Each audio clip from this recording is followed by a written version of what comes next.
నమస్కారం ఈటీవీ 360కు స్వాగతం. ముందుగా ప్రధాన అంశాలు. బిల్డింగ్ ప్లాన్తో పాటే భూ వినియోగ మార్పిడి 4% రుసుము వసూలు చేసే యోచన.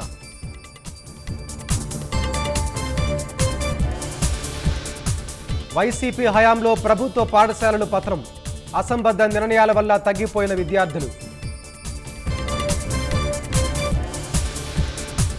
30 ఏళ్ల తర్వాత అక్టోబర్లోనూ గోదావరికి భారీ వరద, జలదిగ్బంధంలో లంకలు, మరపడవల్లో రాకపోకలు.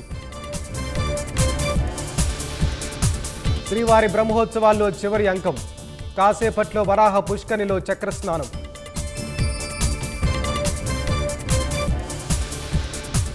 కర్రల సమరానికి సిద్ధమైన దేవరగట్టు, హింస చెలరేగకుండా పోలీసుల బందోబస్తు.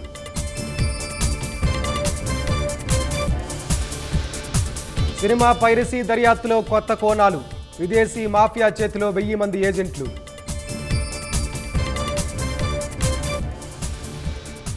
గాజాపై మళ్లీ దాడులకు సిద్ధమైన ఇజ్రాయిల్, పాలస్తీనియన్లు వెళ్లిపోవాలని హెచ్చరికలు.